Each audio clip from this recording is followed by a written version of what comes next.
Assalamualaikum warahmatullahi wabarakatuh. Kembali lagi di channel kami, Lentera Kehidupan. Pada kali ini kita akan membahas tentang kisah tentara Abraha dengan pasukan gajahnya yang menyerang Ka'bah. Akan tetapi Allah mengirimkan pasukan burung ababil untuk menghancurkan tentara Abraha.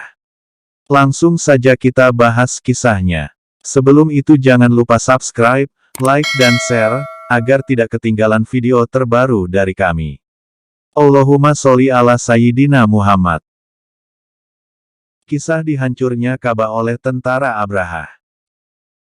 Mekah sepertinya tidak akan pernah lepas dari peristiwa-peristiwa bersejarah. Pelaksanaan korban yang hendak dilakukan oleh Abdul Muthalib belum juga hilang dari ingatan penduduk Mekah. Pernikahan antara Abdullah dan Aminah juga masih begitu segar dalam ingatan.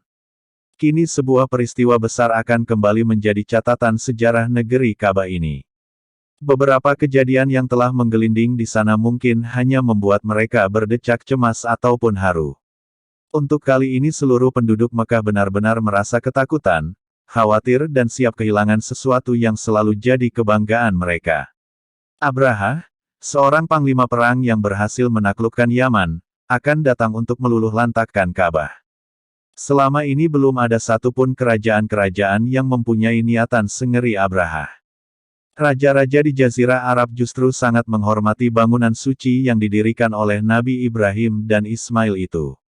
Di dalam dan kanan kiri Ka'bah bahkan banyak berhala-berhala yang memang sengaja dibawa oleh para jamaah haji sebagai lambang penghormatan dan kekerabatan negeri mereka dengan Mekah.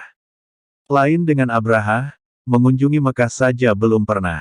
Sekali datang ia menebar ancaman yang mengerikan. Abraha benar-benar membuat Mekah tegang. Apalagi ia dikenal sebagai raja yang memiliki kekuatan militer tak tertandingi di zamannya. Begitu ia memerintahkan perang, mulutnya seolah memuntahkan beratus-ratus ekor singa kelaparan yang siap menerkam apapun demi memenuhi perutnya. Kondisi itu tentu tidak sebanding dengan kekuatan yang dimiliki Mekah. Beberapa tahun terakhir mereka hampir melupakan seni peperangan. Masyarakatnya telah hidup tentram dan tak pernah kontak senjata dengan suku-suku di luar benteng kota. Kalau memang ada sengketa, biasanya dapat diatasi dengan cara damai. Hal ini membuat mereka tidak begitu perhatian lagi terhadap pertahanan negara. Layak keadaan mereka yang rapuh dalam segi pertahanan membuat masyarakatnya panik ketika mendengar ancaman yang ditebarkan Abraha. Sebenarnya antara kerajaan Abraha yang berdiri di Yaman dengan Mekah juga tidak pernah terjadi konflik. Hanya saja sebuah peristiwa kecil tapi cukup memalukan telah memicu kemarahan raja asal Najasyi itu. Syahdan, ia diutus oleh rajanya yang bernama Asyama untuk menaklukkan Yaman. Singkat cerita Abraha berhasil menaklukkan Yaman bahkan berhasil membangun sebuah gereja mewah. Awalnya peguasa baru Yaman ini memiliki kepribadian cukup luhur, berdisiplin tinggi dan ulet. Bahkan tercatat sebagai seorang yang cukup teguh memegang ajaran agamanya. Seiring waktu, pertahanan dirinya ambruk dan remuk. Kenyataan bahwa tiap tahun penduduk Yaman selalu pergi ke Mekah membuat ia terbius sifat materialis. Dia mulai menimbang-nimbang pemasukan yang diraup Mekah tiap tahun dari para peziarah. Pikirannya tak dapat membayangkan jika peziarah-peziarah itu berduyun-duyun berpaling dari Mekah menuju ke Yaman, negeri taklukannya. Berapa besar pemasukan yang akan didapatkan negerinya jika hal itu benar-benar terjadi? Akhirnya satu kesimpulan ia tarik dengan rapi, sebuah bangunan suci harus didirikan. Untuk memenuhi ambisinya ini, sebuah gereja akhirnya dibangun di daerah sana. Gereja itu dibangun begitu megahnya bahkan dari waktu ke waktu terus dikembangkan. Tujuannya agar penduduk Yaman khususnya dan seluruh penghuni Jazirah Arab berpaling ke negerinya serta meninggalkan Ka'bah. Setelah gereja itu dibangun, dengan bangganya Abraha mengirimkan surat kepada rajanya yang ada di negeri Najasyi. Surat yang dikirimkannya singkat, namun begitu jelas menggambarkan ambisinya. Sesungguhnya aku telah mendirikan untuk Paduka sebuah gereja yang belum pernah dibangun oleh raja manapun.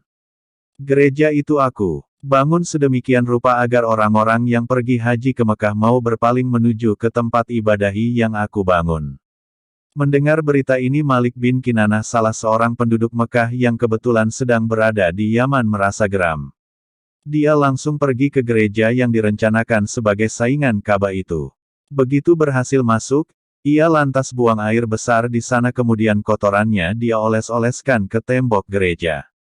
Ketika mengetahui hal ini, Abraha naik pitam dan kemarahannya tumpah seketika. "Siapa yang berani melakukan hal ini padaku?" bentaknya pada penjaga yang tak becus bertugas. "Pelakunya adalah seorang laki-laki penduduk Baitullah yang mendengar perkataan Baginda Raja," jawab mereka tegang. Kemarahan Abraha membuncah, tempat suci yang dibangunnya dengan susah payah telah dihina. Ia bersumpah akan membuat perhitungan atas kekurangajaran lelaki asal Mekah itu. Ka'bah menjadi buruannya untuk menuntaskan perhitungannya. Raja Yaman itu begitu bersemangat untuk menghancurkan Ka'bah. Secara logika jika dia berhasil merobohkan bangunan suci orang Arab ini, minimal dua keuntungan akan didapatkannya sekaligus. Pertama, balas dendamnya tersalurkan. Kedua, ambisi untuk memalingkan perhatian masyarakat Yaman juga akan mudah direguknya. Dengan adanya peristiwa pelecehan terhadap gerejanya, ia merasa mendapat kesempatan untuk melakukan rencananya. Tidak akan ada yang berani menyalahkan tindakannya. Kalaupun tak berani tentu mereka tidak akan sanggup menghadapi kekuatan pasukan perangnya. Diam-diam Abraha merasa diuntungkan juga oleh keberanian Malik bin Kinanah yang telah menista gerejanya. Untuk memuluskan rencananya, dia segera melayangkan surat pada Raja Najasyi dengan isi meminta dikirim seekor gajah terbesar bernama Mahmud. Setelah beberapa waktu menunggu, akhirnya datang juga gajah kebanggaan negeri Najasyi itu. Meskipun hanya bermaksud merobohkan Ka'bah, Abraha tetap membawa pasukan perangnya. Termasuk gajah yang baru datang dari negeri asalnya. Binatang bermata sipit, berkuping lebar itu berjalan pelan ketika bertolak dari Yaman menuju Mekah. Dia berada di barisan paling depan.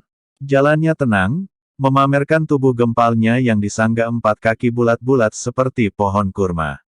Satu-satunya pemandangan tak sedap hanya terlihat di bagian belakang gajah itu. Ekornya yang tak sebanding dengan tubuhnya terlihat menjuntai bagai seekor cacing keluar dari tubuh tambunnya. Selain benda yang satu ini, semua terlihat sempurna menambah kegagahan dan mencitrakan gajah yang tak ada duanya. Kegagahannya tambah terasa dengan nama yang disandangnya, Mahmud, yang terpuji, dan binatang itu memang layak dipuji atas keelokannya. Kepergian Abraha yang membawa pasukan cukup besar sangat menggemparkan Jazirah Arab. Mulai dari pasukan berjalan kaki, tentara berkuda dan penunggang gajah semua dibawanya. Derap langkah kaki mereka menggetarkan siapapun, meskipun jaraknya masih bermil-mil di depan.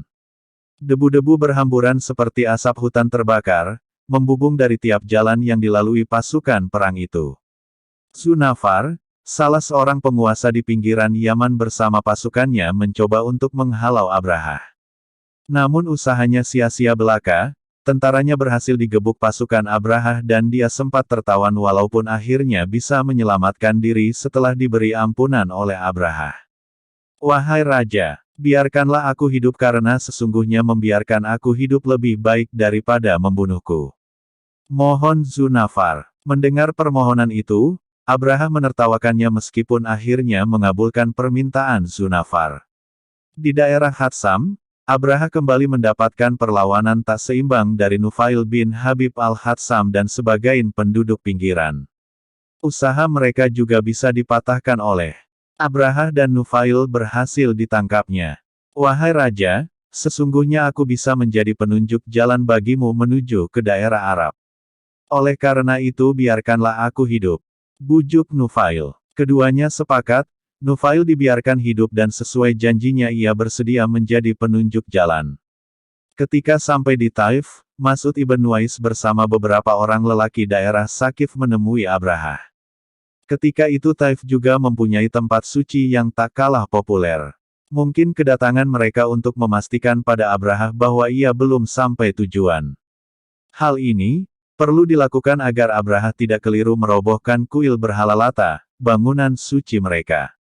Mas'ud bin Nuwais berkata, "Wahai Paduka Raja, kami adalah hamba-Mu. Di antara kita juga tidak pernah ada permusuhan. Silahkan Tuan melanjutkan perjalanan dan kami akan mengirimkan seorang penunjuk." Mereka lantas mengirimkan seorang budak bernama Abu Rigal. Kini Abraha mempunyai 2 orang penunjuk jalan yang akan memudahkan perjalanannya menyusuri padang pasir yang panas dan gersang. Namun ketika sampai di daerah Makmas, budak pemberian Mas'ud bin Nuais mati sehingga Abraha hanya bisa mengandalkan ketajaman Nufail mengarungi hamparan padang pasir yang seolah tak bertepi itu. Masalah ini tidak mengganggu rencana semula karena jarak Makmas ke Mekah sudah tidak jauh lagi. Mereka memutuskan untuk mendirikan kemah di situ dan mematangkan strategi militernya. Setelah berjalan beberapa hari, kini kian jauh jarak yang telah mereka tempuh dan makin dekatlah kota Mekah. Semangat pasukan Abraha kembali pulih setelah kelelahan bertempur melawan beratnya perjalanan. Beberapa mil lagi mereka akan memasuki Mekah. Di tempat itu Abraha kembali melakukan pengecekan terhadap pasukannya. Dalam kesempatan tersebut, ia mulai menebar teror pada penduduk Tanah Haram. Pasukan berkuda yang dipimpin Al-Aswad bin Mas'ud diperintahkan untuk merampas binatang ternak milik penduduk sekitar Mekah. 200 ekor unta milik Abdul Muthalib berhasil mereka rampas. Pada kesempatan yang sama Abraha juga mengutus Hanatah bin Al-Humairi untuk berunding dengan pemuka Quraisy. Ia berpesan pada juru rundingnya ini. Tanyakanlah siapa pembesar Mekah. Sampaikan pada mereka bahwasannya kedatanganku bukan untuk berperang, akan tetapi kedatanganku hanyalah untuk merobohkan Baitullah. Seperti halnya Al-Aswad, begitu amanat yang diembannya telah dipahami, Hanatah dengan gagahnya langsung melesat ke Mekah. Sedikit pun ia tidak menemukan kesulitan untuk menemukan pimpinan kaum Quraisy yang saat itu dipegang oleh Abdul Muthalib. Tanpa berpanjang lebar, utusan Abraha ini langsung menuturkan maksud kedatangannya. Sesungguhnya Raja Abraha mengutusku untuk mengabarkan bahwa kedatangannya bukan untuk berperang, akan tetapi ia hanya akan merobohkan Baitullah lalu pergi meninggalkan kalian. Sebagai seorang pemimpin, Abdul Muthalib mencoba untuk tetap tenang menyikapi keadaan. Beliau tidak ingin menambah keresahan warganya yang telah diselimuti ketakutan akan penyerangan besar-besaran yang hendak dilakukan Abraha. Dengan penuh wibawa beliau menjawab, "Tidak ada alasan bagi Abraha untuk memerangi kami, dan kami juga tidak memiliki kekuatan untuk mencegah dia datang ke Mekah untuk tujuan tersebut. Sesungguhnya ini adalah rumah Tuhan dan Ibrahim kekasih Allah, maka yang berhak untuk melarangnya adalah Allah SWT. Demi Allah kami tidak memiliki kekuatan sama sekali untuk mencegahnya." Pembicaraan tidak hanya sampai di situ, Abdul Muthalib akhirnya mencoba menemui sendiri Abraha. Beberapa anggota keluarga beliau ikut menemani pertemuannya dengan raja yang hendak merobohkan Ka'bah itu.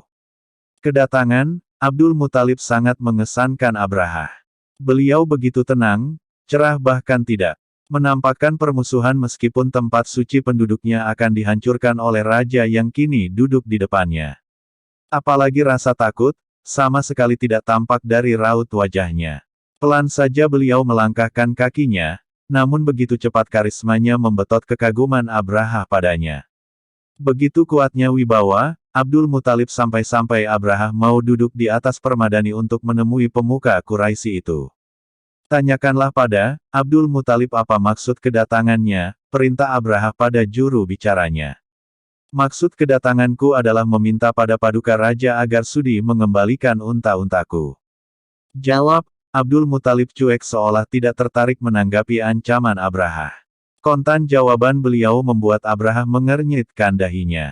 Ia tak habis pikir, kenapa pemimpin Quraisy ini begitu rendah jiwanya.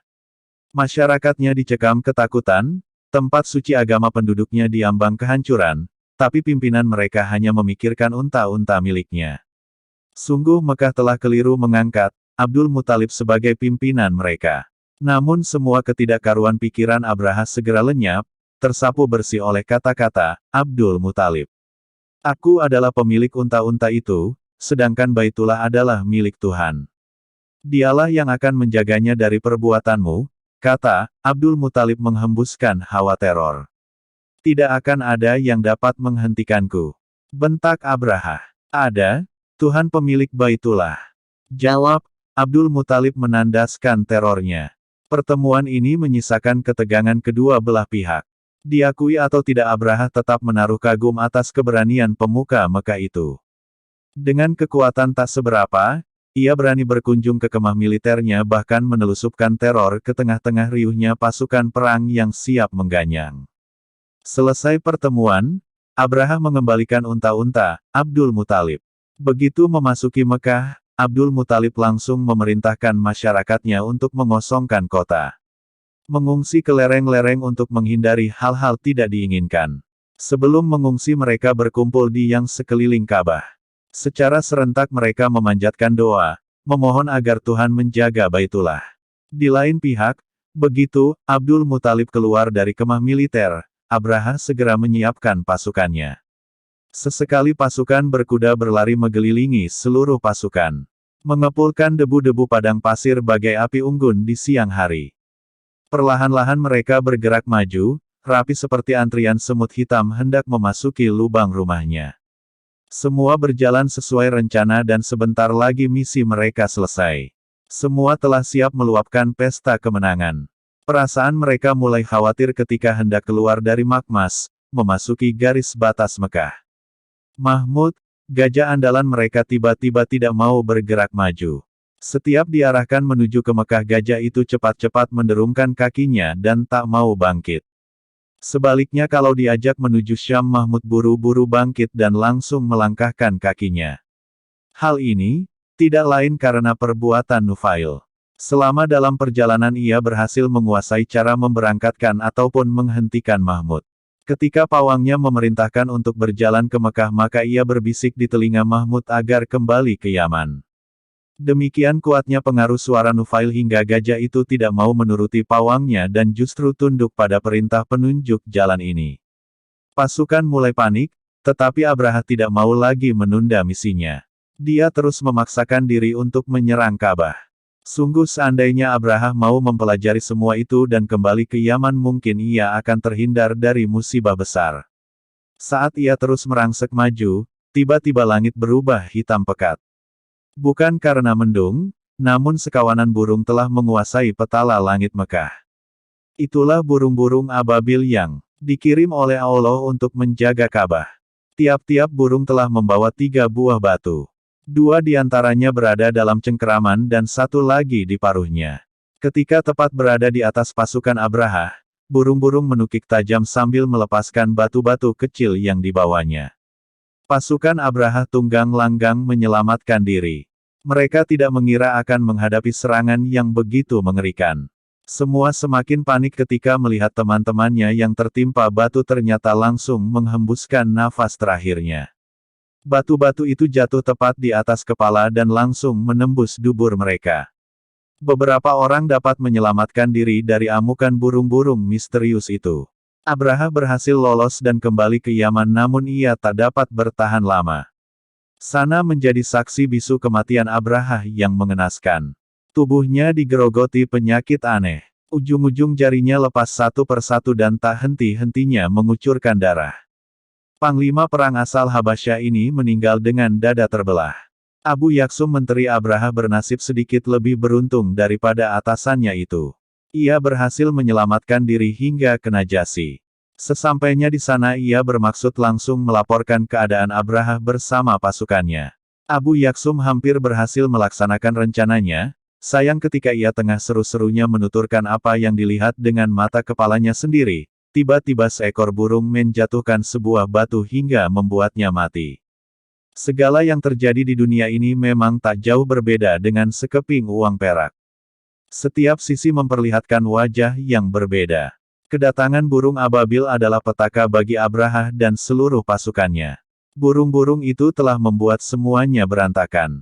Pun begitu, burung-burung itu adalah berkah bagi penduduk Mekah karena Ka'bah kebanggaan mereka selamat dari kehancuran. Mulai saat itu, Abdul Muthalib terkenal sebagai tokoh yang doanya sangat mustajab. Sementara Mekah kian naik pamornya karena terbukti Tuhan telah menjaga kota tersebut. Dan tahun itu dikenal sebagai Tahun Gajah. Wallahu a'lam bishawab. Semoga kita termasuk orang yang cinta kepada Rasulullah Shallallahu Alaihi Wasallam. Assalamualaikum warahmatullahi wabarakatuh.